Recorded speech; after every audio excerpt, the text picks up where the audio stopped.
নমস্কার বন্ধুরা, recruitment update YouTube চ্যানেলে সকলকে স্বাগত জানিয়ে আজকে 9/3/2021 পশ্চিমবঙ্গে যে বিধানসভা ভোট, সেই বিধানসভা ভোটের খবর নিয়ে একটি গুরুত্বপূর্ণ আপডেট নিয়ে হাজির হলাম। সেটা হচ্ছে কি, আমরা জানি প্রথম ট্রেনিং বিভিন্ন জেলায় হয়ে গেছে এবং সেকেন্ড ট্রেনিংয়ের দিনক্ষণ ঘোষণা হয়ে গেছে। তো বিভিন্ন জেলায় চিঠিও এসে গেছে এবং কিছু কিছু জেলায় সেকেন্ড ট্রেনিংও কমপ্লিট হয়ে গেছে। তো এই দ্বিতীয় দফার ট্রেনিং সংক্রান্ত একটি ভোট কর্মীদের দ্বিতীয় দফার ট্রেনিং সংক্রান্ত একটি গুরুত্বপূর্ণ আপডেট রয়েছে।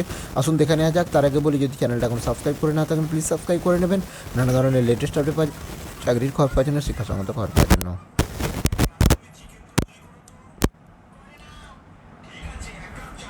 নবম থেকে দ্বাদশ শ্রেণীর পর্যন্ত পঠন শুরু হয়েছে বলে বিদ্যালয়গুলি রবিবার দিন বাদ দিয়ে সপ্তাহে 6 দিন পুরোপুরি সচল। এছাড়া অন্যান্য দপ্তরে থাকা ভোটকর্মীগণও সপ্তাহে 6 দিন ডিউটি করার পর একদিন রবিবার ছুটি পান। বহু ক্ষেত্রে নির্বাচন কমিশনের বিভিন্ন জেলায় রবিবার দিন ধরে ভোটকর্মীদের জন্য ট্রেনিংয়ের ব্যবস্থা করেছে এবং 2 ট্রেনিংয়ের প্রতি রবিবার পড়ায় ভোটকর্মীগণ কোনো ছুটি পাচ্ছেন না। আমরা দাবি করেছি ছুটির দিনের ট্রেনিংয়ের দিন ধার্য করা বন্ধ হোক। এই হচ্ছে একটি চিঠি দেখতে পাচ্ছেন। মপ আপ সেকেন্ড ট্রেনিং রয়েছে 11/3/2021 11টার সময় দেখতে পাচ্ছেন। এটা রয়েছে টাইম, রবিবার পড়েছে। তো বিশেষ অসুবিধা থাকার কারণে কোনো ভোটকর্মী যদি ট্রেনিংয়ে উপস্থিত থাকতে না পারেন, তার জন্য শোকজ করা হচ্ছে এবং সেই শোকজে হুমকি দেওয়া হচ্ছে যে notice to show cause before suspension order. এই ভাষায় ভোটকর্মীদের প্রতি এই প্রচ্ছন্ন হুমকির তীব্র প্রতিবাদ জানাচ্ছে ভোটকর্মীরা। আর দেখুন, ট্রেনিং 7/3/2021 21/2/2021 রবিবার ট্রেনিং রয়েছে সেই জন্য।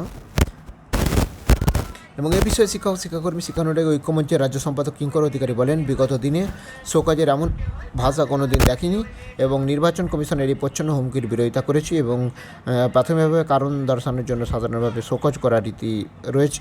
বাস্তবে কোনো সমস্যা রয়েছে কিনা সেটা আগে জানা দরকার এবং তা না করে এই হুমকি ভোটকর্মীদের আত্মমর্যাদার আঘাত হানার সমান। আমরা নির্বাচন কমিশনের এই ধরনের হুমকি প্রত্যাহারের দাবি জানাচ্ছি।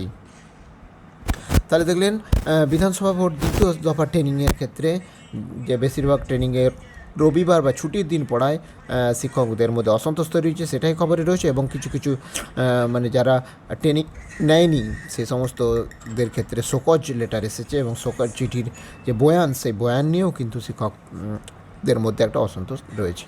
তো যাই হোক, এই আপডেটটা আমি শেয়ার করলাম। ভিডিও ভালো লাগলে লাইক দেবেন, কমেন্ট দেবেন, আর যদি চ্যানেলটা এখন সাবস্ক্রাইব করে না থাকেন প্লিজ সাবস্ক্রাইব করে নেবেন। ধন্যবাদ, ফিরে আসছি পরের ভিডিও।